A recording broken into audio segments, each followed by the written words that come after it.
Welcome to the Fantasy Thinker. I'm Jared Quartermanch, and today we're going to be doing a review of A Touch of Light by Thiago Abdalla. This is book one in the Ashes of Averin. This book is the debut self-published book of a new and talented writer. Um, Abdalla definitely touches upon many aspects of the fantasy genre that we love, and but truly finds his own unique voice here. We're introduced to the central theme right in the prologue, that of the expectations placed upon the young to grow into positions of leadership. Um, our, our main characters is there's three main characters in this book. Our first one is Prince Adrian.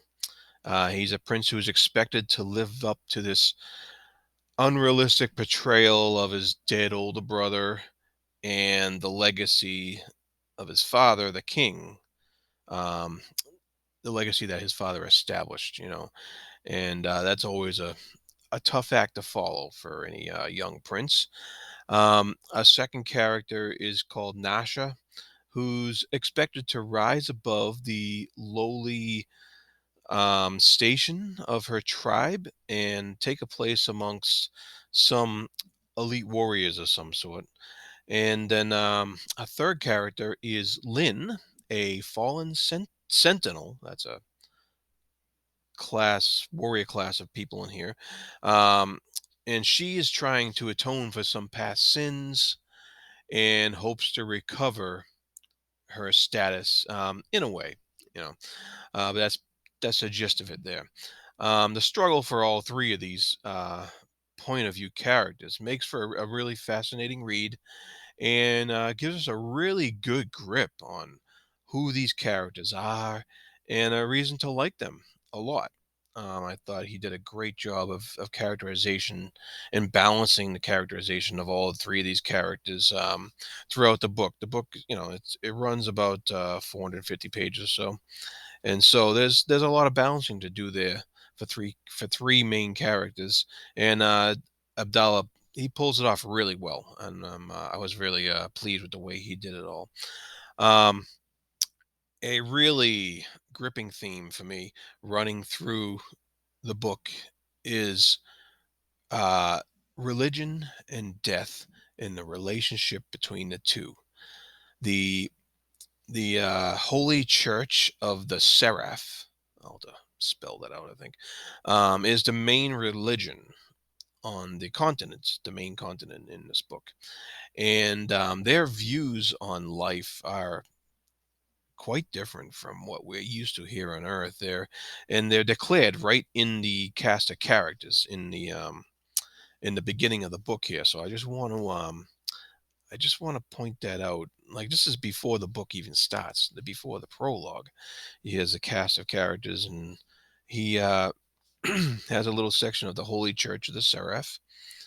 And it says right in here, all domain nations follow the Church of the Seraph. The religion has declared death as the enemy, and it is said that the Seraph's blessings extend the lives of the faithful. Extend the lives of the faithful. Yeah, that's interesting. The church is based on four tenets of faith: breath, body, blood, and bone. And then the seraph herself, the goddess, who left the land because of all the death. And it's the duty of the faithful to prove themselves worthy so that she may return in the promised dawn. So, the mantra, this mantra here, and these definitions are quite unique as an idea for a religion. Um, if you are faithful, you'll live longer, rather than like in most religions. If you're faithful, you'll be joining the god or goddesses or whoever in the afterlife. Um, so that is kind of opposite of what we used to hear on good old Earth. uh, so not only that, but people are encouraged in this world here, in this domain, not to talk about the dead at all, and actually to forget about them. Of course, that's easier said than done, even for the characters on this world. It's a lot easier said than done. And there is some pushback to this viewpoint in the novel, which is great because it provides a great contrast, and it's especially some pushback from one of the main characters, Prince Adrian, who's on this quest to bring back a loved one from the dead, and that's his driving motivation here. Um, and it's something he's not supposed to think about, so it's something he keeps to himself, even though it's given away sometimes as he's working towards his goal, and so that creates excellent conflict. I thought that was a very fascinating part of the story. And as an example, in speaking to a subordinate, he's relaying his thoughts and doubts in lines kind of like this. This is about halfway through the book here. Um, and he says as he's speaking to a subordinate, he says he's had enough of good men, smart men like Darren, believing some invisible hand would be the savior from the harsh reality that had bound them. The Seraph cares little for our affairs, he says. And the guy he's speaking to, he's not he's not on board with that. He tries to talk him out of that line of thought, and so I thought that was pretty interesting. How you have a major prince who's a major player in the politics of this world, um, putting those kind of doubts onto himself, but also expressing those kind of doubts to other people in this world who don't believe that. The people of this world, their faith is in the Seraph, and their faith is in if they're faithful, they'll have a extended long life, and so that is quite the good characterization, good conflict going on in this novel, and I really enjoyed that part of it. Another theme running through the book is this idea of emotion really being tied up intrinsically with magic. Um, and the character Nasha, for instance, her whole essence deals with using emotion to fuel her power, while also trying to avoid letting it take her over. Abdalla spends pages and pages detailing her emotional state as she fights this constant battle to not let them control her. Her emotions control her because bad things happen when she loses control, kind of like the Hulk. uh, but um, but yeah, there's a lot of and somehow both her and the other character Lynn's power taps into either the emotions of those around them or the essence of those who have previously died. And it's they spend a lot of time arguing with themselves or voices of the dead in their heads. And it's it wasn't really clear to me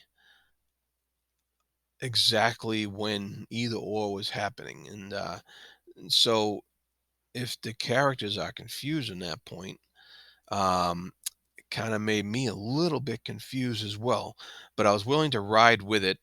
And because like in any other setting, you'd think these characters were crazy. Uh, and but Abdallah does use these moments to make it work and to advance the story and to provide us some informations. And like I was saying, there was times I thought it was a little overdone.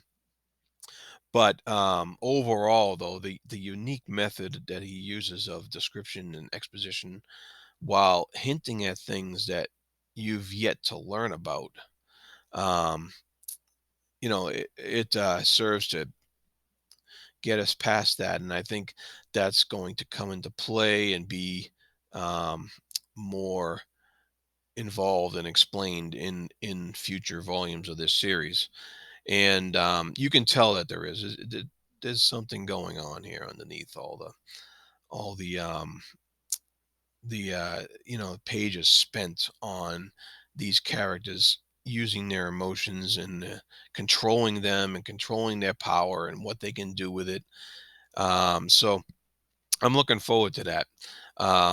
This unique setting, and it gives us and it's combined with great characters, and it gives us a really good opening to book to a series. And so Abdalla leaves us here overall um, with a feeling of anticipation for the next book. I really look forward to seeing how he advances this relationship of death and religion, and how he is going to resolve some of the rising conflicts occurring to the characters and peoples of this land. Overall, very well done first debut book. Uh, it really gives us a unique perspective on a lot of things. And so, even the blurb on the back here says, "How far would you go to resurrect someone you love?